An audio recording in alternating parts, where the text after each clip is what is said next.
Hello and welcome to another Ukraine War Update Extra, a video to give you extra tidbits and context, juicy nuggets concerning the war in Ukraine.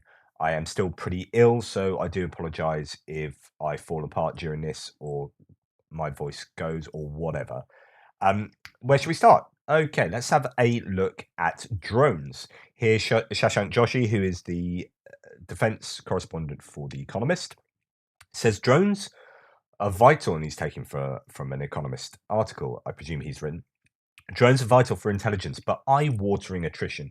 90% of drones Ukraine deployed from between February and July were destroyed.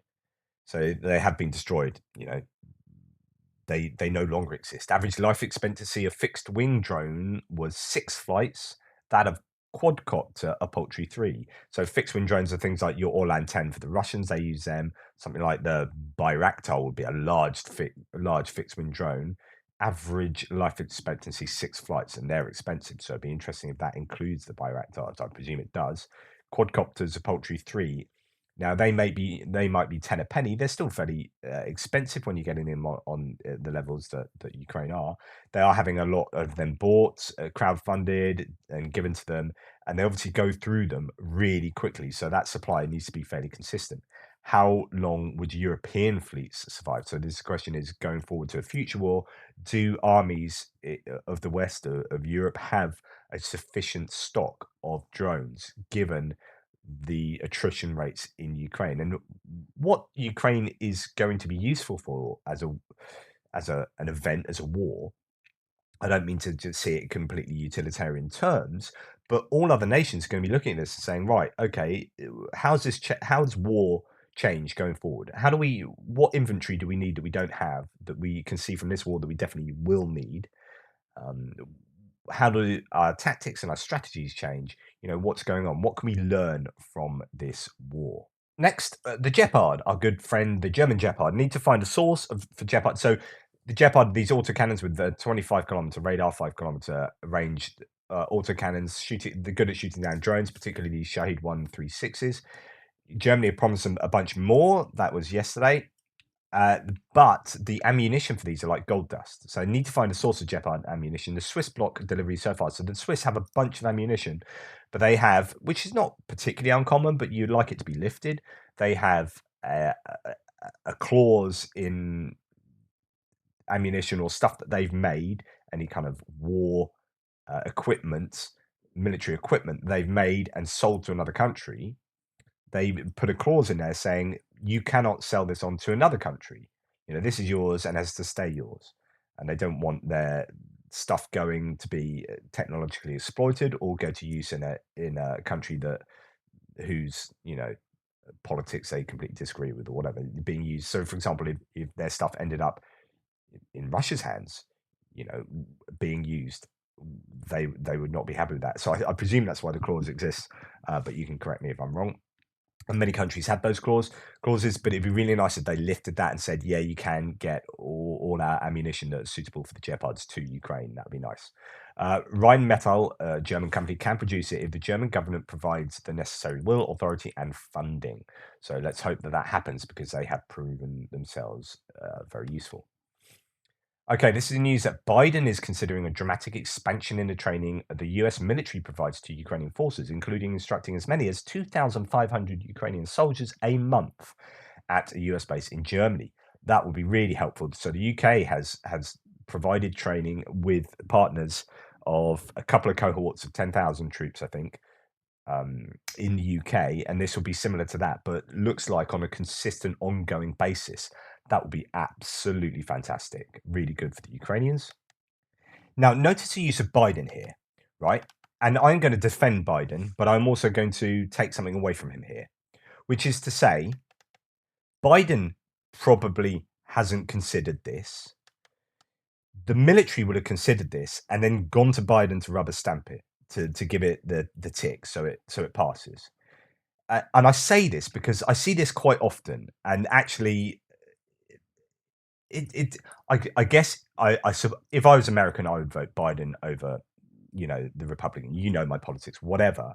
So am I just defending Biden just because no, actually, because I've done this in my other philosophy where I said, religion doesn't cause war, humans cause war, right? And they use religion as an excuse. But the base is kind of in group, out group, or resources, or things like that.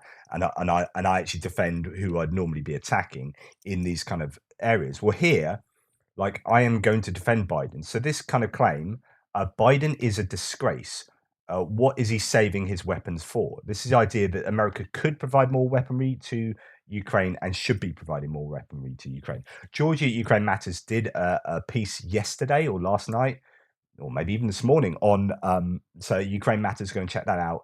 It does a piece defending the amount of equipment that the US in particular have given that far outstrips Afghanistan. I think his analysis slightly missed out the ongoing cost of Afghanistan on a month by month basis rather than just equipment that was given to the Afghans. But the idea is that actually America have done quite a lot, really. And here this guy's saying Biden is a disgrace. What is he saving his weapons for? Biden will know very little about weapons, right? Biden, he got wrong the range of a certain weapon the other day because he's not a military guy, right? He's a politician. He's been a politician. He's a career politician that is good at doing, foreign diplomacy. He's good at understanding economics and this and that, but he doesn't know what tanks are needed or what, ATGM. Doesn't even know what an ATGM is. If I said, Joe Biden, what's an ATGM? He'd go, "Wah, wah." Whatever. My point is, you can't blame Biden for what America is not giving to Ukraine, right? It is their military administration. Because if the military administration went to Joe Biden and said, we should give Ukraine 1,000 ATACMS missiles, and here's the reason why, Joe Biden would go, all right, good idea. Tick. He's not going to go, no, I think they might exploit our technology here and we might be given and this. He is in the hands of the military advisors here. If it's not the military, then it'd be his advisory team around him. But certainly in military matters, this will be a military decision. So they will make the military industrial complex will make their decision in the States. And correct me if I'm wrong, but this has to be true. They will make their decision and they will go to Joe Biden and his team and say, this is what we think. This is what you should do. Joe Biden will weigh out the pros and cons, but these are pros and cons that he's been fed probably by those military advisors and those military teams. And he will make his decision and say yes or no. But generally, it's going to be yes, because it is whole military administration advising him to do something. He will do it, right? And that will happen. The fact that the fact that the US hasn't given a bunch of weapons that they could have done will almost certainly not be Joe Biden's decision. So sometimes we have to differentiate leaders from the decisions that get made within any given country, and particularly when these decisions are military decisions, because political leaders are not military leaders. Those decisions will be made in a different context and delivered to the politicians. Anyway, I'm defending Joe Biden there, but at the same time, Biden's admin is considering a dramatic expansion. This cuts both ways. Actually, and we all say, well done, Biden, well done, the US. But actually, that is the US military industrial complex or the military administration deciding that training should take place in a US base in Germany. Joe Biden's not going to he's not going to phone up, Lloyd Austin and go, Lloyd, I've just come up with this great idea. How about we train 2,500 troops I'm looking at the map, in this base in Germany. How does that sound to you? And Lloyd Austin goes, oh, great idea. Hadn't thought of that. Brilliant. Yeah, we'll get that done. Thanks, Joe. You're the best military leader. That's never going to happen. It's going to be Lloyd Austin being informed by people below him and around him, going to Joe Biden saying, Joe, I've got a plan. I need you to give this a go ahead. It's going to be great, and it will give Ukraine a competitive advantage over Russia. So that's how these things will undoubtedly work. Talking about training, I'm going to talk to you about these New Zealanders, these Kiwi instructors who have been training or helping to train the Ukrainian soldiers over in the UK, and they are presenting a haka. This is the New Zealand wall dance that the Maoris have traditionally done to the Defence Minister Ben Wallace. Some people I've seen on threads saying, "Oh, they should be not wasting time doing this. They should be shooting, doing target practice or whatever, different sort of tactics and strategies and other kinds of training." But I think this is really important, which is to give these guys a sense of identity, a sense of brotherhood, bring these guys together with their instructors to give them a sense of camaraderie and just the joy in life of doing something like the haka. Honestly, I mean, I'm a rugby fan, right? In fact, I used to play rugby in New Zealand at social grade for some time in Wellington, and the haka is just a part of it. You see at the beginning of every rugby international rugby match with the All Blacks doing it. But a sidebar, really interesting thing. Go and watch. I think it's either 1950s, maybe 60s.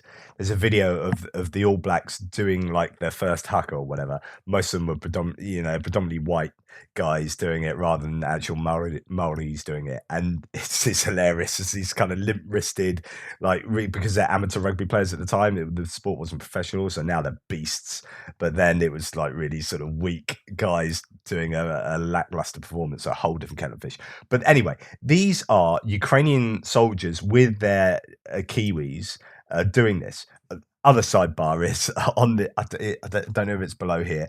A guy, I think he's an American former soldier, saying, "Oh, I remember training with the Australians, and they were brilliant and blah blah blah," waxing lyrical about the Australians. I had to point out that's a bit of an insult there. These guys are not only New Zealand, but a lot of them will be Maoris, and they won't take lightly to being called Australian. You know your cultural signposts here. Anyway, this is just quite a nice watch, so I'm going to show it to you anyway, whether you like it or not.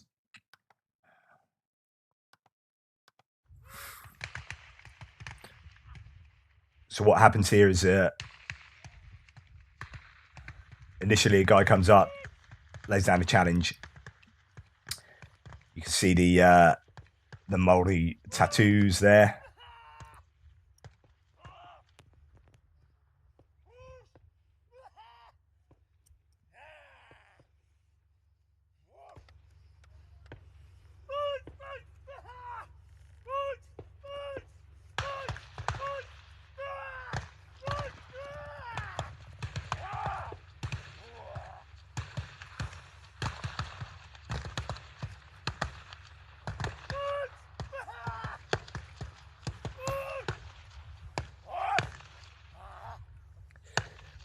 Challenge accepted. Or something.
Absolutely delightful. Love a bit of the haka, and you go and search up different YouTube videos of that being done in various contexts. Schoolboys at the airport. Was it the airport? Well, there's one. Oh no, funeral of one of their teammates and schoolmates. They did a tremendous haka at the funeral. Anyway, lovely, really great, and I think that will give. Well, there's a sense of global community there. But, there's a sense of oneness and as I say, brotherhood that I think is just really important, and it's great to see that. Big fan of that. I showed you this video yesterday and said, and this is from Rhubarb, the Russian source, and I said it looks like propaganda for a couple of reasons. Loads of people piled in and say, yeah, it's definitely propaganda. So I'm just going to go through this and show you all the reasons why it definitely is propaganda. First thing to note is that I'm not sure whether this is Ukrainian or Russian. Someone can let me know. My presumption is it's Russian. Otherwise, it might not be the obvious propaganda I think it is. Шановний пане президент та міністр оборони. So, greetings from the wonderful city of Bakhmut. First of all, this has just come out recently, it seems. If this is Bakhmut, the mud is really dry, and we know that it's not dry at the moment. It's been pretty wet around there. So there you go. Second thing is, look where. Let's just take that back a bit. Right? What is this guy actually doing? There is a dark, slightly darker brown patch here, which means he's only just started digging, and he's only digging in this particular area, and he's digging earth there and throwing it up there. Why? I mean, the trench is already there. What are you actually doing? Other than looking busy. Right, he's got no belt on. He's got pretty rubbish boots. In fact, his equipment looks rubbish at best. Generally speaking, I keep talking about this. The Ukrainian equipment is pretty decent in the main, right? And looks a lot more with it than the Russians. Even when I've seen them caked in mud, they've got a lot of stuff on, and their helmets are pretty decent. You'll see in a second, the helmets are poor here. Right, what's the bare minimum a propaganda video can do to make it look like these are Ukrainian people? The bare minimum they can do is put a yellow strap around their arm, and that's what's done. Everything else, there is no other signifier. There's not a single signifier that this is Ukraine. That these are Ukrainians. Now, if you accept that the Russians would make a propaganda video at all, right? If that's something that's within your realm of plausibility, that Russia would make a propaganda video, we know they've already done that. There's plenty of propaganda videos that are definite propaganda videos, so we know they've done it before. There's nothing implausible about this. What's the minimum work they could do to put a propaganda video together? One, they could put on a yellow bit of tape, and two, they could talk and make stuff up. Start digging with a shovel. This is basically the minimal amount of work you can do to put a propaganda video together, which then makes it much more plausible. If you've got together like 50 people, all with straps, with yellow armbands on, all with really good kits, all talking Ukrainian and going about their stuff in a geolocated position, then that makes that as a propaganda video far, far less likely. Okay, we're talking about probability here. I could talk about Bayesian analysis and competing hypotheses and likelihood ratios.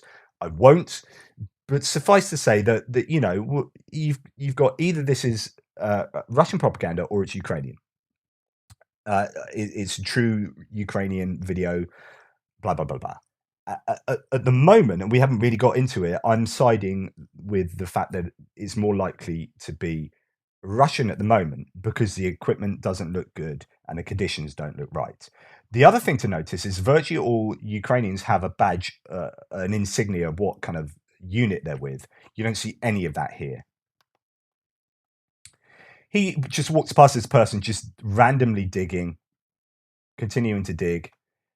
And I had to ask, why is he digging when there's all this crap everywhere else that needs clearing up? Why is he randomly digging there? Anyway, this guy goes on saying, we've been left behind. There's only 4 of our platoon left, plus Dimitro, which makes 5. I don't know why Dimitro doesn't get, included. Now, let's look at this guy. He's got his feet half buried in the mud. Is that covering up his Russian shoes, his boots? He's got a helmet, which is, I've never seen a Ukrainian wear a helmet like that. And he look at how he doesn't look at the camera. He looks down. He's looking away. He's got a bandana around his face. He does everything he can not to even agree with what this guy's saying, to not even be not be part of this other than to be there showing himself to be another Ukrainian soldier. Look at the mess behind him. You got a guy digging a pointless bit of mud over there when you got this complete state that needs clearing up. This guy's head is completely as the narrator is like slagging off the Ukrainians. He's not even agreeing. He's just looking weirdly down. Let's just run past that again. Look at the fact that his face doesn't move and he's looking the other way and down. There's no acknowledgement of the guy he's with. And then rather than clearing up this complete mess, the other guy is randomly digging earth. And this guy goes in here and says, see how things are. Well, you could be clearing it up. See how things are. We haven't any field rations for a month, right? Interestingly, someone else pointed out these all neatly sawn things. That looks a bit dubious, but I'm not 100% sure about that. But he points out a bunch of food that he says, here are what other units are shared. Here's what we scavenged from houses, right? When you scavenge food from houses, right? If I were to go around and nick a bunch of food from houses, I'd be getting, cans of food, processed food, packets of crisps, I don't know, cereal, whatever. It will be emblazoned with labels. Or if you nick anything from houses, they're emblazoned with labels. They're not decanted bits of food in see-through plastic bags. Right? If you go, it's just like bizarre. And yet, when he talks about the food that we've nicked, scavenged from houses, there's a tiny little bit of food there. No label on show. The only label is sort of too small to be able to make out anything. Everything else is decanted food. You've got a jar of pickles with no label on. Why is that? Because if they're in Ukraine, which, these guys are supposed to be in Ukraine, all the food would be Ukrainian food. These guys have probably got together a bunch of Russian food, which has got Russian labels on. So they've had to decant them into like non-specific containers. So again, this all leads towards the fact that, or the claim that this is a Russian propaganda video. So on and so forth. It's just, you put all of this together, highly dubious indeed. And it certainly wasn't recorded recently either. And the stuff that this guy says is not something you would hear. I'm sure it's not something you would hear a Ukrainian say, which is, I won't read it out exactly because it's a bit rude. But he slagged off the leadership, says, so congratulations to all our leadership. Why do you all have to ghost us? Anyway, just kill yourselves now, because when we come back, you won't be able to. Yeah. To me, 100% propaganda. The more I look at it, the more that is propaganda. Here's a video of Bakhmut, of actual Bakhmut with Russian soldiers. Ukrainian soldiers working a machine gun here and doing other stuff. This is a nice little CNN piece, but does show.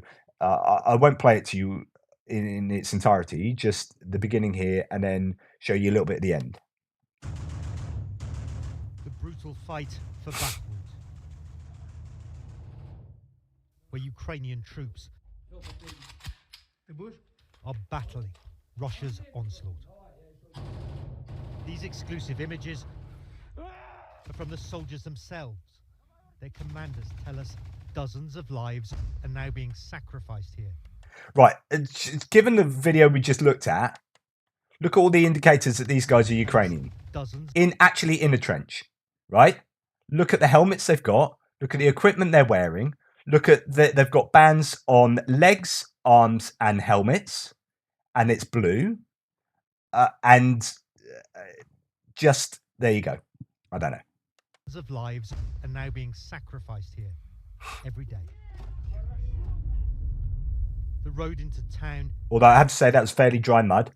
Heavy with thick smoke and dead. I won't show you all this, but basically here are the roads leading in. If you saw my update video this morning or earlier today, sorry, it's a bit late going out. It shows you that some of these roads.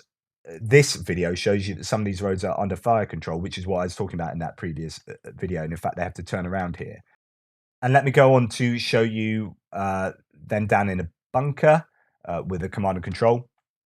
These, where local Ukrainian commanders like Pavlo can respond to Russian attacks. Методически каждодневные штурмы. They're assaulting our positions from early morning till night, he tells me. But the real problem is we are heavily outnumbered, he says.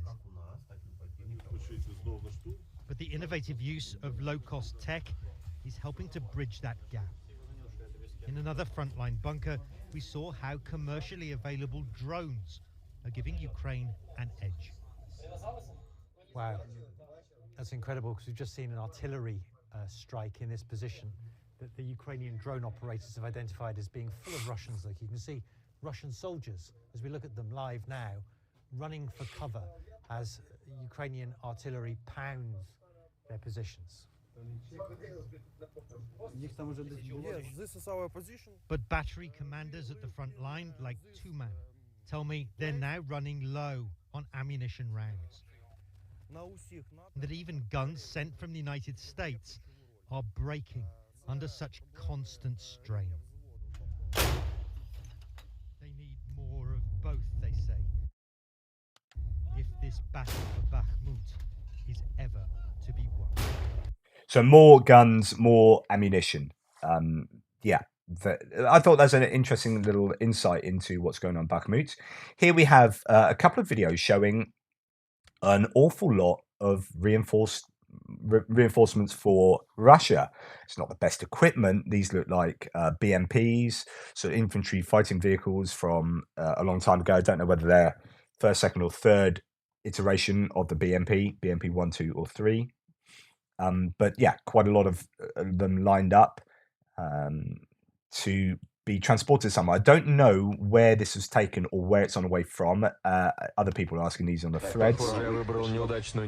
And here we've got sort of APCs looking a lot more modern. But I, again, don't know where this is and where they're coming from. Whether they were Belarusian or something. But nonetheless, you know, a lot of equipment going somewhere for the Russians. Here is a Russian mall on fire. Looks pretty hardcore. More a huge blaze consumed the Zeltsa Plaza Mall in Krasnoyarsk. The blazes in the shopping centre is reported to have started in front of the mall and then spread onto the roof. No casualties reported. This is on the back of. I heard this from War in Ukraine. I haven't found the stats for this, but he said that 1 in 3 shopping malls are looking like they're going to go bankrupt soon, which is a pretty big statistic. Earlier, I saw stuff from March, May, June time about malls. Nothing recently, but I would imagine that would be the case since the economy seems to be in a bit of free fall at the moment in Russia. But that's a pretty big blaze, and those shops won't be opening in a hurry, that's for sure.